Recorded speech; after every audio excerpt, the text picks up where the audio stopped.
Assertiveness is the ability to communicate your ideas, opinions, theories, and beliefs in an honest and respectful way.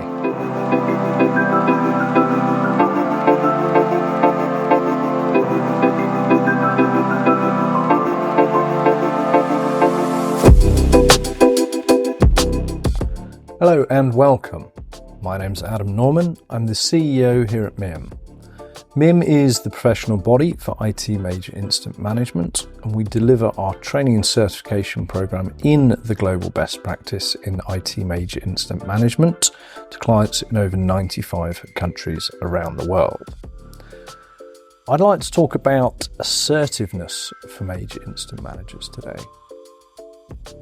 It's interesting because I think anyone who's done this role for any length of time would agree that assertiveness and being assertive is a vital component to being an effective major incident manager. However, if I asked 100 of you to define assertiveness, I think I'd probably get 100 different answers, and I think quite a few of you would struggle to actually define it. So before we get into it, let's just define assertiveness.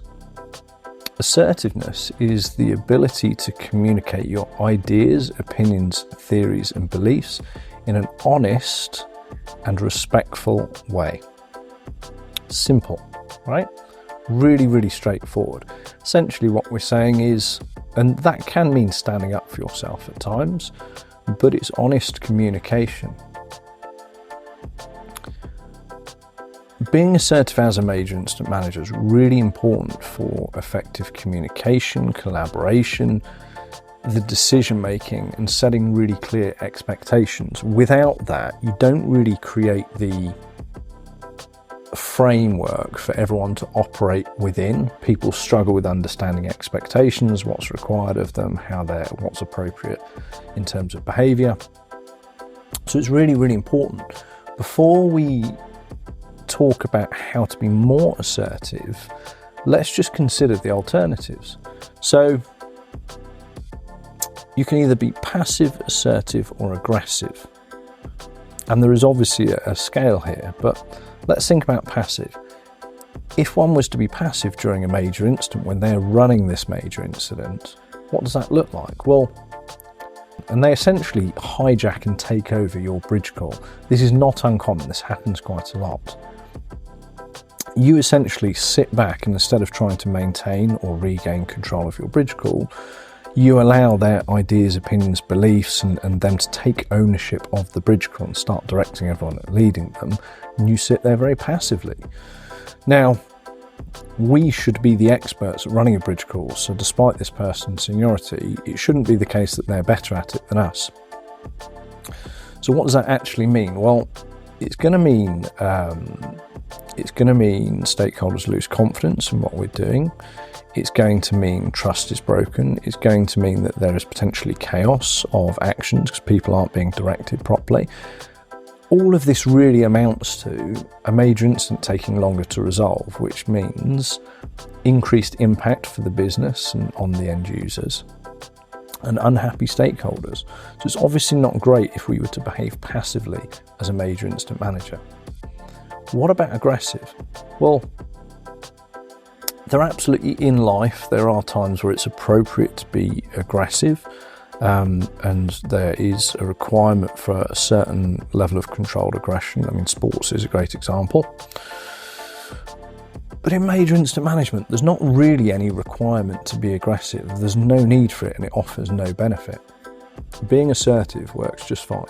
So if we think about the challenges when one is being aggressive as a major incident manager, well, it's going to look like we are talking over, interrupting others. We're not allowing anyone else to have any ideas, opinions, or belief. We might be far more than direct. We're to the point of being rude with people when we're asking them to do things. It's just unnecessary. Now, the problem with being aggressive is sometimes it can work, at least in that instance, but it's the long game. We don't want to win for one major incident. We need to win collectively as an operation, the next 100, the next 1,000 major incidents, which means the relationships we have are really, really important. When you're aggressive, even if it works in the moment, what you will find is over time you will damage all of the relationships you have. And even if people still show up to work on major incidents because they have to, it's their job, or have bills and families, etc., you're not getting the best performance from them. They'll be begrudging, the communication will die, the collaboration will be massively reduced, and ultimately you get back to the same place as passive. It means the major incident takes longer to resolve, and ultimately what that comes down to is increased impact, and the stakeholders, the end users, feel that impact for an increased duration. The business potentially loses more money or has more reputational damage, and stakeholders are unhappy. So as we can see, either of those, we don't get a good or optimum outcome at all. Whereas with assertive, we are communicating in an honest and open way, and we are doing so, and we're trying to reach our goals in a way that hopefully does not hurt others, and we certainly try not to do that. Now, if we think about how we could be more assertive, there's a couple of things. One of the things I'd like to say is assertiveness is a really interesting topic, because actually a lot of the barriers to people being more assertive in various situations are very individual. There are a couple of general topics which lean into this. So for example, cultural background and experience, meaning cultural background is an interesting one. Societies and different countries raise people in different ways. Nothing wrong with that, absolutely fine. It's why the world is a wonderful place. Two of the frameworks we can look at that through would be the individual v the collective. So if you were raised in a place that values the individual far more, it's a place where you're expected to speak up, and you as an individual, your ideas, your opinions, beliefs, those should be heard no matter what. You're probably going to be more comfortable speaking up and even speaking out against the different or opposing views. And so it's probably not that difficult for you to imagine yourself being assertive. However, some cultures, societies think about the collective far more. They tend to be more hierarchical. Now, again, I'm not saying either is right or wrong, but when you then think about assertiveness, this can be a barrier. So if you're in a culture that is more about the collective, and I'm not saying there aren't huge benefits to that, you probably have been raised in a place where there is a lot of hierarchy. So even the thought of speaking out against somebody who's your senior, elder, even just in terms of age, actually is frowned upon. Now that's really interesting, because obviously if you then come into this role, that's going to naturally be a blocker, because we are often less senior than a lot of people we deal with, a lot of leadership team, etc. And so if you've culturally always had the experience of it is not the done thing to speak up or disagree with, regardless of your own ideas, opinions, beliefs, it's going to make it much harder for you to do that. I'm not saying you can't adapt and you can't learn.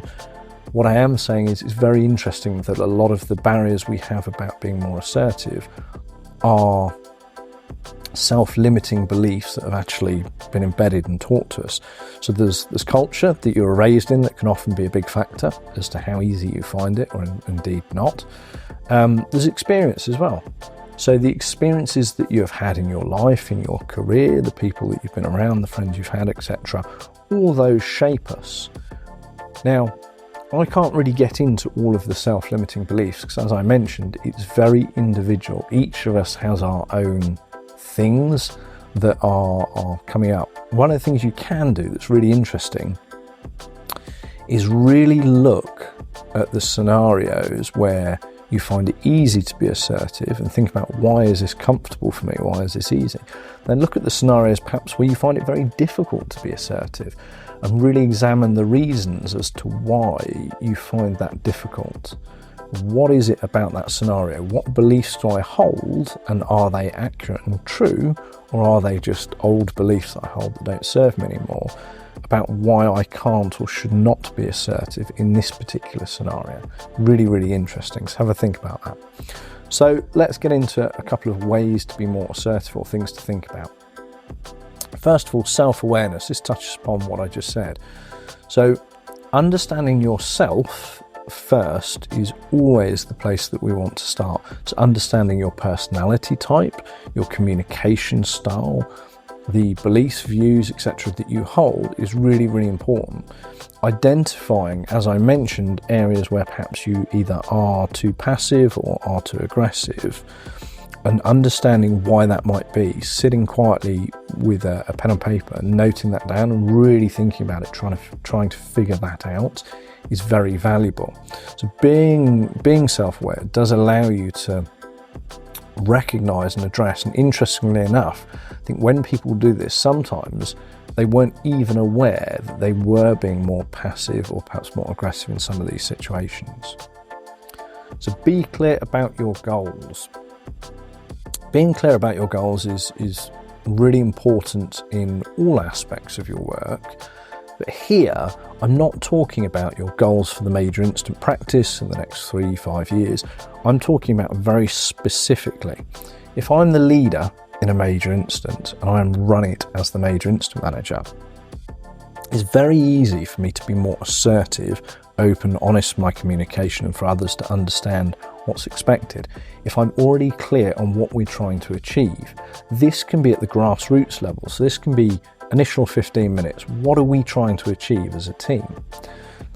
I want to mobilize the operation, so I want to get the technical resolving groups engaged, and I want to let stakeholders know that we are aware there is a major incident and that we have mobilized the operation. Those two things. Now, when I know that, and I know that's our goal, it's very easy for me to get rid of all the noise, to get rid of any superfluous tasks that are just simply not relevant to the goal we're trying to achieve. It's much easier for me to be assertive and with purpose. So it's really important to understand each of the 3 phases, the major incident, where we are, what we're trying to achieve, and assertiveness then becomes far, far easier. Improving communication skills. So being more direct with people and specific in communication. What we don't want to do is beat around the bush and leave too much ambiguity in what we are saying. When we're asking people to do things, particularly at speed and under stress, we need to be really specific and clear in what we are asking of people. So being direct in your communication makes things far easier for them, and actually people tend to appreciate it, but also for yourself.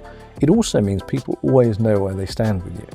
So it's really, really important to be more direct in your communication.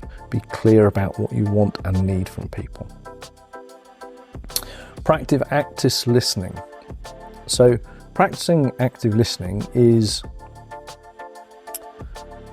actually takes a lot of energy. What I mean is, I don't want people listening with the intent just to respond, so waiting for our turn to talk. People can sense when you are genuinely listening to them. So listening to others' concerns, their ideas, opinions, beliefs and theories is really, really important in major incident management, but actually listening to them. Not just paying lip service or not dismissing others' ideas and opinions. Remember, we want the team working together. We want people to feel involved. We want them contributing and collaborating.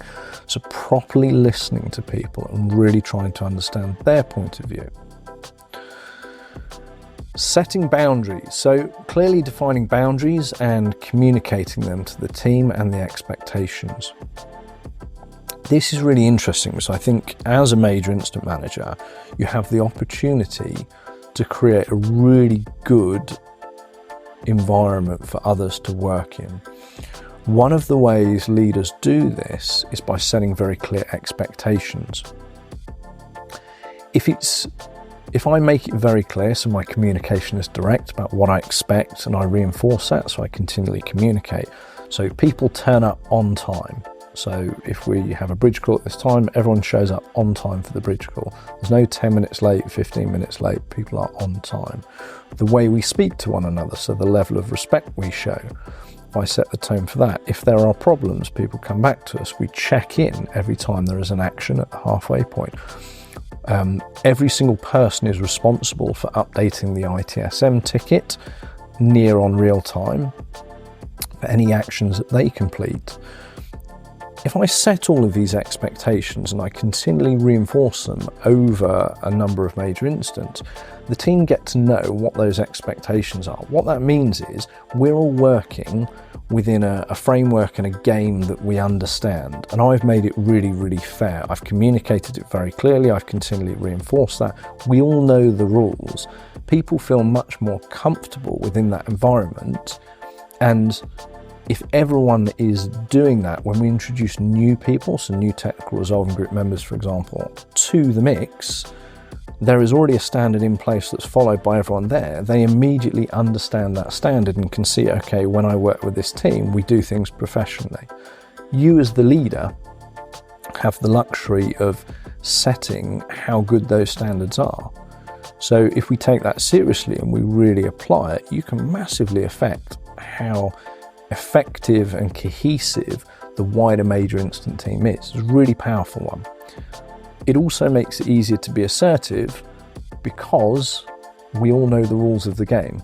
So by being assertive, I'm simply reinforcing something we all understand, and it's a fair way of doing it. Be decisive. So it can be easy to procrastinate and not make decisions because of limited information. In major incident management, we all know that most of the time we don't have all of the information available. By their nature, major incidents are complex, and we have lots of personalities and emotions to deal with. We don't really have the luxury of not taking action. We have to get in the habit of being comfortable with limited information and making decisions based on the information we have at the time. Hindsight bias is a really interesting thing when we think about skills around critical thinking. It's really easy for us to look back after the event and think, well, I should have known to do that, or I should have done this. Now, occasionally that's true, but more often than not, we simply couldn't have known what we now know at that earlier stage. So really, we will sometimes get it wrong. If we have limited information, we make a decision. Sometimes that will be the wrong decision, but we couldn't have made that decision any other way based on the information we had at the time. So we have to be comfortable with that. And there's a level of getting comfortable with the uncomfortable. So making decisions based on limited information and being decisive in that, not allowing it to slow down the decision-making progress. I should say, we do still, of course, analyse the information we have to hand. We apply good problem solving. That's not an excuse not to do that, but we do that with the information we have at the time. And yes, we're trying to acquire more information, but we certainly don't allow that to slow progress. Address conflicts promptly. When conflict arises, if we address it immediately, or at least when appropriate, near the situation,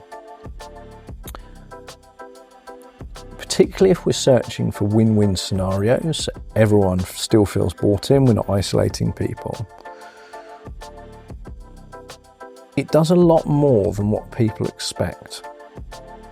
So yes, we might deal with that one issue at the time, and that can be useful to get back on track and get speed, but actually it means that we don't end up in situations where there are a lot of issues and things that have not been said that lead to problems in future major incidents. So for example, two technical resolving group members have quite a heated conflict on a major incident. but there was never really any resolution. They both feel slighted. The next major incident that we run, all the technical resolve groups show up. Those two disciplines happen to be the two leads again, two main areas that we are investigating. They're going to behave very differently with one another. And that's a problem, because if we need speed and we need collaboration, the fact that one feels slighted from an unresolved conflict, they're not going to deliver their best work. They're not going to work well together. If you multiply that by another 10 months where they've had a bunch of run-ins and conflicts never been resolved, we now have tension, we now have loads of unresolved conflict between these people, which is going to impact the way we work. So the idea is that by dealing with conflict when it arises, we actually find win-win solutions where no one's going to be completely happy all the time, depending on the solutions we come up with. But we are going to keep people bought in, and we are going to keep things out in the open. We're going to resolve these conflicts, hopefully not drag those into future major incidents. So it's actually really, really important. Practice assertive body language. So our verbal communication is obviously one part of it. How we carry ourselves, our body language, our posture, how we control our voice, our gestures, matching the message, our eye contact, all of those things are indicators of a confident and assertive person, and people respond to those. Now, if I give you as a stakeholder some news about the major incident, but I can't keep eye contact, I'm looking at the floor and I'm kind of slumped and all of those things, how confident do you feel in the message I'm giving you? It completely changes it. I can say the exact same words, but if I maintain eye contact, I'm clear in how I project my voice, my posture, the feeling of engaging with me is completely different. And good leaders and major incident managers understand this. Now, we're not always in the room with people. Sometimes we're just on virtual calls. But interestingly enough, try sitting slumped and just talking normally, and then try sitting back with your shoulders and more open body language. Your voice will slightly change. It will probably go slightly deeper if you're male, and you will project it slightly better. So our body language is a really important part of being assertive, and it demonstrates non-verbally the same thing we're trying to demonstrate verbally to people, so it is then congruent. The two things line up and people feel the authenticity. Offer constructive feedback. So providing feedback to people in a direct but supportive manner is really, really useful. It goes back into dealing with conflict. We are trying to support people and help them grow, but equally in giving feedback, particularly if it's perhaps more critical feedback, we're dealing with the situation as it arises and not allowing things to drag on that might allow resentment to build or issues to build. It's very similar to the conflict. In partnership with that, seeking feedback, so us asking the wider major incident team for feedback about our performance, about how we're showing up, if there are things we can do to improve, and developing, again, goes back into giving them the ability to be open and honest about how they feel about our interactions and identifying ways for us to improve. Staying composed under pressure. So major incident management obviously does come with pressure. Being calm and composed when faced with various situations and various challenges is really, really important.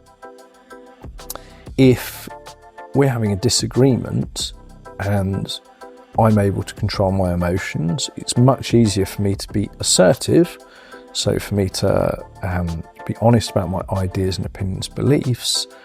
If I am very heated and it starts leading into aggression, I start talking over you, or perhaps I shout, we're not really going to make good decisions about how we're engaging with a person or the decisions we need to make in order to progress the major incident. All of those things suddenly change because my emotions have got the better of me. it's not conducive to being assertive, and it typically will push people more towards the aggressive end of the scale. What you're actually doing is letting fight or flight win. I won't go into it, you all understand fight or flight, but flight might mean that I end up being very passive. I just withdraw, again on the bridge call, if I let someone take over and we have a bit of conflict, and I just can't stay composed, so I start stuttering or can't address the situation, or I start getting aggressive with the person. Now, it doesn't look great to the rest of the team. It looks like I'm out of control, which nobody wants to see a major incident manager out of control. It doesn't inspire confidence. But equally, the decisions I make will not be of sound and reasoned judgment if I cannot manage to stay composed under pressure. So it's a really important one. Learning to say no. So politely but firmly saying no is really, really important, and being comfortable with saying no. Now, I have a slightly different take on this. Depends on the context. You absolutely do at times need to explain why you have said no to people. However, there are also scenarios where you don't need to justify the no. No, we're not going to do this, and you want speed, so you're dealing with something else, and that's a completely separate issue that is not related, or somebody is taking us off on a tangent. So getting comfortable with saying no and identifying the situations where it is appropriate to give an explanation, but equally those situations that don't require an explanation, and being comfortable with saying no. So we need to remember that being assertive is not aggressive. It's not about being dominant over others. It's about confidently expressing your ideas, opinions, beliefs, and your leadership with others, while respecting the rights and opinions of them too. And assertiveness as a leader will foster better relationships and better results. It gives the team a lot more confidence in your leadership. And the truth is, in major incident management, we cannot be effective if we can't be assertive. It's very difficult to retain control of the situation if we cannot get good at being assertive.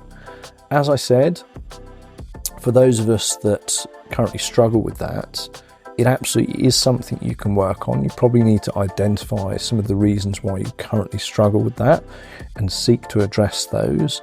But it is a really useful tool in your arsenal as a leader and as a major incident manager. I've really enjoyed talking about this. Thank you for your time. I would love to hear your comments. And I'd actually be really interested, anyone who does sit down, thinks about their own limiting beliefs, indeed what those limiting beliefs are, and if you've got so far as to overcome them as well, how you overcame them. Thank you. Goodbye.